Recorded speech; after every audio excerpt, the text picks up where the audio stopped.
इस आदमी की बड़ी विशेषताएं हैं। इस उम्र में अगर ये आदमी को ये समझ में आता है कि मुझे क्या करना है, आप इस आदमी के सोच देखिए, सोच। मेंस के समय इस आदमी का पैर टूट गया। जज्बा देखो यार, इस आदमी ने बहुत लोगों को आशा दी, आशा कि भैया हम भी कर सकते हैं। कल पूना पहुंचा तो मेरे 2 स्टूडेंट हैं महाराष्ट्र कैडर में।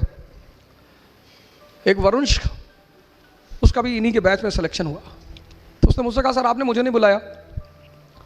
एक आईएएस है, उन्होंने कहा कि सर ये तो बेईमानी है सर।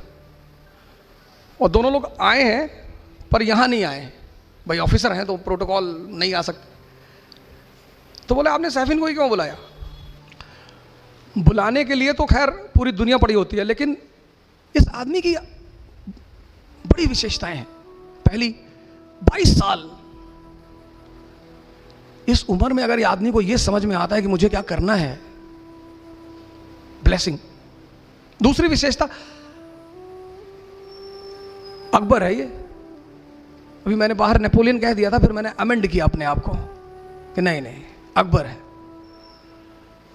हमेशा जीता। नेपोलियन तो बाद में हारा, नाम उसने भी बहुत कमाया। तो मैंने इनको अभी सुबह कहा कि तुम नेपोलियन हो, फिर मैंने कहा नहीं नहीं अकबर। आप इस आदमी के सोच देखिए, सोच। मैं तो इतना भी नहीं बोलना चाहता था, मैं चाहता था यही आपसे बोले। दूसरी बात,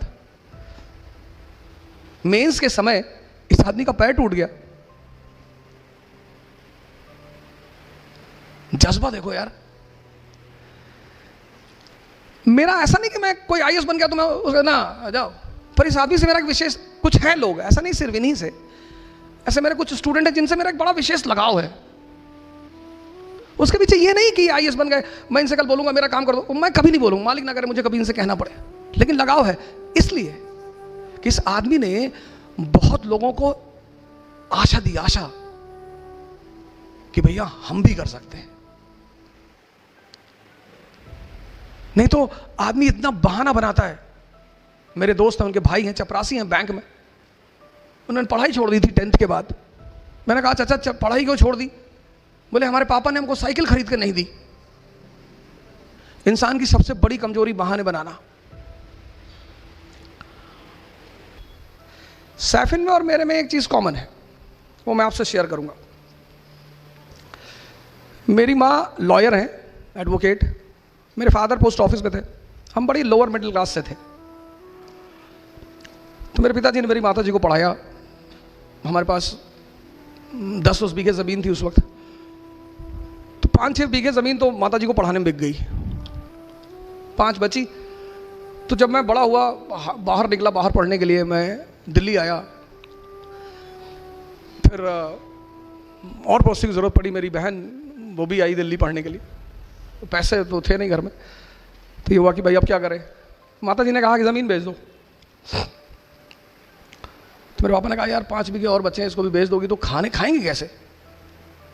अबे उन्होंने कहा बेच दो यार लड़का हमारा अरबों डॉलर का, बेच दो। तो कुछ भगवान की वो थी कि मैं सुन रहा था उन दोनों आदमी की बात है। बेच दिया साहब ज़मीन। हम तो चले आए, पढ़ते रहे। तो जब मेरा आईएएस के लास्ट अटेम्प्ट में मेंस नहीं हुआ तो मेरी स्थिति एकदम, मतलब मैं उसे बयां ही नहीं कर सकता, उस पर मैं जाना ही नहीं चाहूँगा।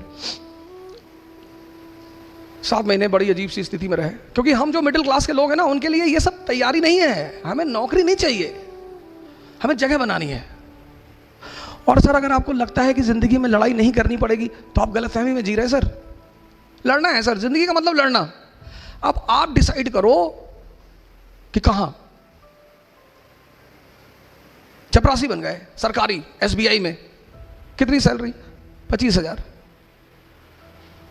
आप सोच के देखो, अगर आप में से बहुत सारे लोग होंगे जिनका महीने का खर्चा 15,000 रुपया होगा, आपका अपना।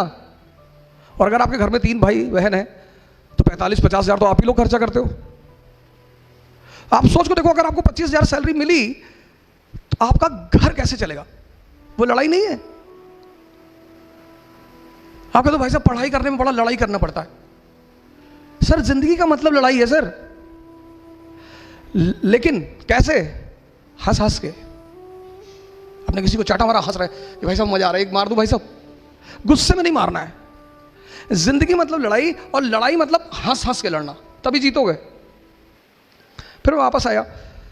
फिर मेरे एक दोस्त हैं, उन्होंने वो कोचिंग चलाते थे इलाहाबाद में, तो उन्होंने मुझे बुलाया, बोला भाई हमारे एक पुराने टीचर हैं, वो भाग गए हैं, तो आप जरा आगे पढ़ा दो। तो मेरी एक्सीडेंटल एंट्री हो गई इसमें। तो पढ़ाने लगा। तो पहले दिन मैं गया पढ़ाने, तो करीब 50-50 लड़के थे, तो उसमें आधे से ज़्यादा चले गए। मैंने कहा ये क्या हो गया यार। मेरा दोस्त भी बड़ा नाराज हुआ कि क्या पढ़ा दिए यार, सब लड़के भाग गए। फिर मेरे एक सीनियर थे, मैंने कहा यार पढ़ाया तो मैंने बहुत, बोले यही गड़बड़ कर गए, ज़्यादा नहीं पढ़ाना, थोड़ा थोड़ा पढ़ाओ। ये पढ़े लिखे लोग हैं, बड़े, इनको बता दो करना क्या है, इनको स्पून फीडिंग मत करो। फिर मैं पढ़ाने लगा। पढ़ाते पढ़ाते एक नया लाइफ मिली। मेरा पहला स्टूडेंट जो IAS हुआ वो राजू शुक्ला, अभी झांसी में है। उसके बाद मुझे वो बड़ा अजीब सा लड़का था। मैंने उससे पूछा कि यार अकबर के बारे में कुछ जानते हो?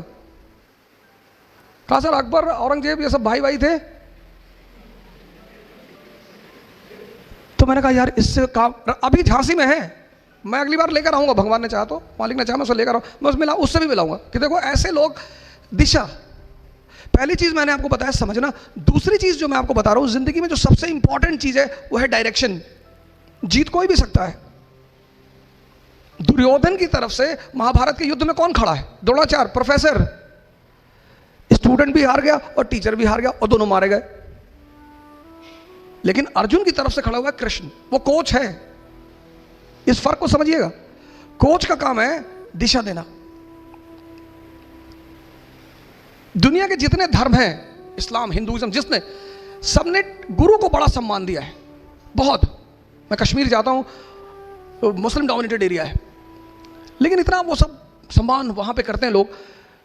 कहते हैं सर बड़ी इज्जत दी गई है गुरु को, इसीलिए वो दिशा दिखाता है। दिशा पहली चीज आपको समझ डेवलप करनी है। दूसरी चीज, किसी भी फील्ड में जा रहे हैं ना, उसका डायरेक्शन पता करिए।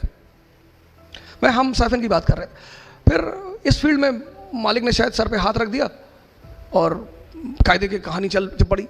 फिर मैंने कई सारी कोचिंग पढ़ा है। मैं बाद में वाजीराम में आ गया। वाजीराम में 20-20 हज़ार लड़के, और हमारा बॉस बड़ा अच्छा है। वो हमें लिफाफे में पैसा नहीं देता, बोरे में देता है। कहता बोरा ले आओ और भर लो।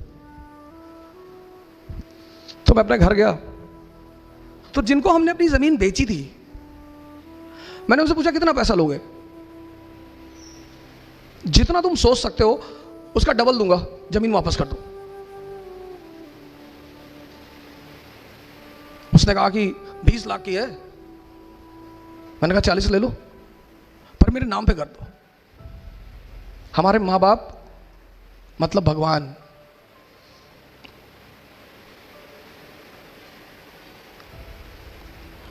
भगवान। सैफिन आए, अम्मी इनकी नहीं आई किसी कारण से, मैंने बुलवाया ज़बरदस्ती, क्योंकि जब मैं पहली बार इनकी वीडियो देखा तो मुझे लगा यार मेरी माँ है ये। ऐसे उन्होंने भी स्ट्रगल किया, और आज उसने मतलब ऐसे मुकाम पे बिठा दिया कि आपका जो सबसे बड़ा जिम्मेदारी है दुनिया, और कोई जिम्मेदारी है ही नहीं, बाकी अपने आप चलेगी। वह जिम्मेदारी ये है कि आपके माँ बाप आप पर फख्र करें। ये बात अपनी जिंदगी में रखिए। फख्र किसी भी बात पर, किसी बात पर, कि मेरे बेटे ने हिंदुस्तान पे कब्जा कर लिया।